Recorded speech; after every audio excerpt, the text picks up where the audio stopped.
ગુજરાતમાં ભાવનગર શહેરમાં શ્રી કૃષ્ણનગર કોળી જ્ઞાતિની વાડી એકમાત્ર એવી સંસ્થા છે જે ઓબીસી એસસી એસટી સમાજના પૂર્વજ મહામાનવ ગૌતમ બુદ્ધ, સંત કબીર સાહેબ, જ્યોતિબા ફૂલે, સાવિત્રીબાઈ ફૂલે, પેરિયાર રામાસ્વામી, બિરસા મુંડા, સમ્રાટ અશોક, શાહુજી મહારાજ, ડોક્ટર બાબાસાહેબ આંબેડકર, માનનીય કાશીરામ સાહેબની વિચારધારા મુજબ કાર્ય કરે છે। આ વાડી દ્વારા તારીખ 15 જૂન 2025ના રોજ યોજાયેલ પોલીસ ભરતીની પરીક્ષા માટે ભાવનગર કેન્દ્રમાં પરીક્ષા આપવા આવેલ ઉમેદવાર ભાઈઓ બહેનો માટે તારીખ 14 ને શનિવારે રાત્રે રહેવાની તેમજ જમવાની અને સવારે 5 વાગે ચા તથા નાસ્તાની સુંદર સગવડતા કરવામાં આવેલ હતી। ભાવનગર કેન્દ્રમાં સુરેન્દ્રનગર, રાજકોટ, ગીર સોમનાથ અને જૂનાગઢ જિલ્લાના ઉમેદવાર પરીક્ષા આપવા આવ્યા હતા। બહેનો સાથે તેમના વાલી આવ્યા હતા, તેમના માટે પણ રહેવા જમવાની વ્યવસ્થા કરવામાં આવી હતી। ભાવનગરમાં શ્રી કૃષ્ણનગર કોળી જ્ઞાતિની વાડીની વિશાળ જગ્યા છે। ખૂબ સુંદર વાડી કે બગીચા જેવું વાતાવરણ છે। જ્યારે આવી વિવિધ પરીક્ષા યોજાય છે ત્યારે આ વાડી દ્વારા બહારગામના સમસ્ત કોળી સમાજના ઉમેદવારો માટે આવી વ્યવસ્થા વિના મૂલ્યે કરવામાં આવે છે। રહેવા જમવા માટે કોઈ કોળી સમાજની પેટા જ્ઞાતિના કોઈ ભેદભાવ રાખવામાં નથી આવતા। પેટા જ્ઞાતિ પૂછવામાં પણ નથી આવતી। કોઈ એસી એટલે કે દલિત કે આદિવાસી એસટી સમાજના ઉમેદવાર આવે તો તેમને પણ બધાની સાથે જ રાખવામાં આવે છે।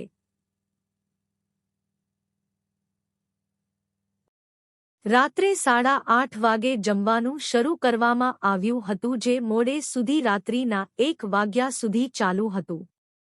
રાત્રે 9:30 થી સદા 10 વાગ્યા સુધી બહારગામથી પરીક્ષા આપવા આવેલ ભાઈઓ બહેનોને આપણા પૂર્વજ મહામાનવની વિચારધારા દ્વારા કેવી રીતે આપણો સર્વાંગી વિકાસ થઈ શકે તે બાબતે સમજાવવામાં આવ્યું હતું।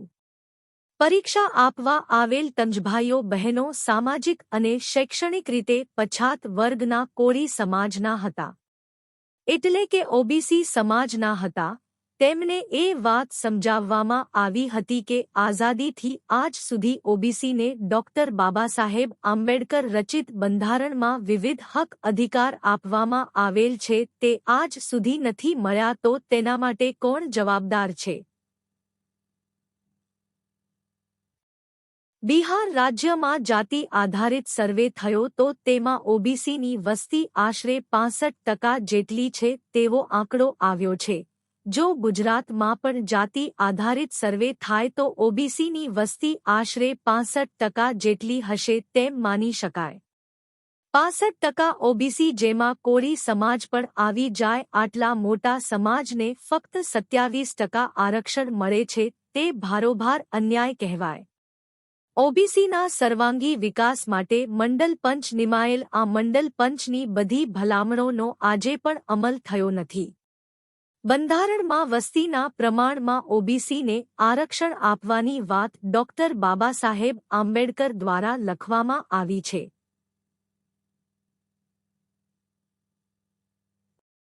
છતાં તેનો અમલ થયો નથી। દેશના તમામ બાળકોને એક સમાન અને ફ્રી એટલે કે વિના મૂલ્યે શિક્ષણ મળવું જોઈએ તે નથી મળતું।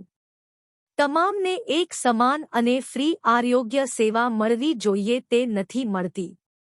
છેલ્લા ઘણા વર્ષોથી સરકારી કંપનીનું ખાનગીકરણ કરીને તેમજ કોન્ટ્રાક્ટ પદ્ધતિ અને આઉટસોર્સિંગ દ્વારા સરકારી નોકરી ખતમ કરવામાં આવે છે।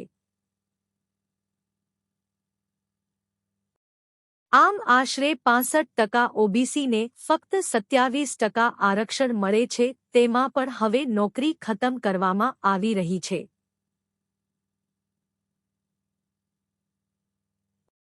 એસસી એસટીને તેમની વસ્તીના પ્રમાણમાં આરક્ષણ મળે છે તો ઓબીસીને શા માટે વસ્તીના પ્રમાણમાં આરક્ષણ નથી મળતું?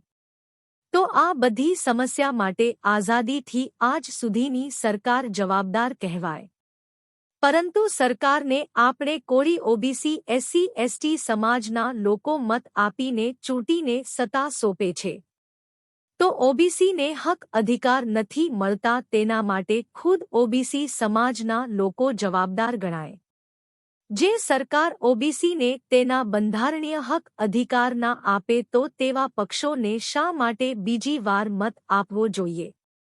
આમ ઓબીસી સમાજમાં આવતા કોળી સહિત 146 જ્ઞાતિઓ પોતાની બરબાદી માટે ખુદ જવાબદાર છે તેમ કહી શકાય ઓબીસી એસસી એસટી સમાજ પાસે આશરે 85% જેટલા મત છે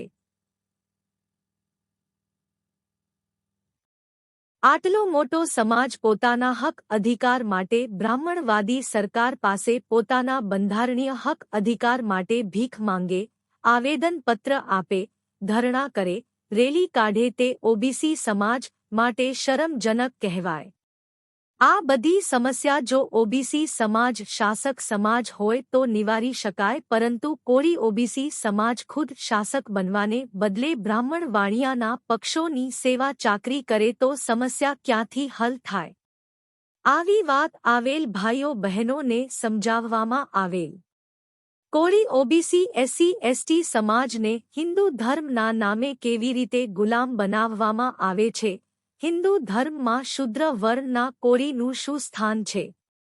હિન્દુ ધર્મ ગ્રંથોમાં શુદ્ર વર્ણના કોળી ઓબીસી એસસી એસટી સમાજ માટે કેવું લખાયેલ છે તે સમજાવવામાં આવેલ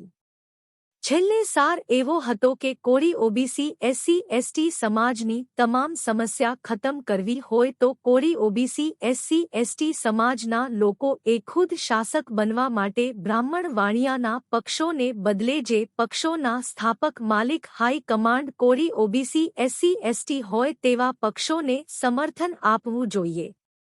અને હિન્દુ ધર્મમાં શુદ્ર વર્ણના કોળી ઓબીસી એસસી એસટીને હલકા વર્ણના નીચ નાલાયક અધમ જાતિના અધિકાર વંચિત કહ્યા છે તો શા માટે તેવા ધર્મમાં ગુલામી કરવી જોઈએ આપણા પૂર્વજો એ બતાવેલ ઉત્તમ માનવ ધર્મ બૌદ્ધ ધર્મ મુજબ જીવન જીવવું જોઈએ જેથી જન્મથી મરણ સુધીના કર્મકાંડ ખતમ થાય અસમાનતાવાળી બ્રાહ્મણવાદી વ્યવસ્થા ખતમ થાય બૌદ્ધ ધર્મમાં તમામ માનવી એક સમાન એટલે કે સમાનતા છે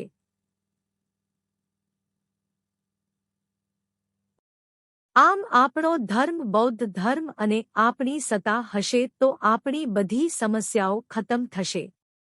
જેવી રીતે સમ્રાટ અશોકના સમયે ભારત દેશ સોને કી ચીડિયા કહેવાતો બધા સુખી સંપન્ન હતા તે દિવસો ફરીથી આવશે પરીક્ષા આપવા આવેલ ભાઈઓ બહેનો એ આ કાર્યક્રમ અને વિવિધ માહિતી મળે તેના વિશે તેમનો અભિપ્રાય આપ્યો હતો છેલ્લે બધા ભાઈઓ બહેનોને કોળી સમાજનો ઇતિહાસ ભગવાન બુદ્ધ અને તેમનો માનવ ધર્મ પુસ્તક બધાને ફ્રી ઓફ ચાર્જ આપવામાં આવ્યું હતું આ કાર્યક્રમને સફળ બનાવવા ચીમનભાઈ કંટારિયા મિતેશભાઈ બારૈયા ધવલભાઈ ચૌહાણ જગદીશભાઈ પરમાર વલ્લભભાઈ કંટારિયા અરવિંદભાઈ ડાભી કલ્પેશભાઈ પરમાર વિજયભાઈ ચૌહાણ પ્રવીણભાઈ ચુડાસમા વાડીના ચોકીદાર પ્રવીણભાઈ ગોહિલ અને વિશ્વાબેન પરમારે સખત જહેમત ઉઠાવેલ જય ભીમ નમો બુદ્ધાય જય સંવિધાન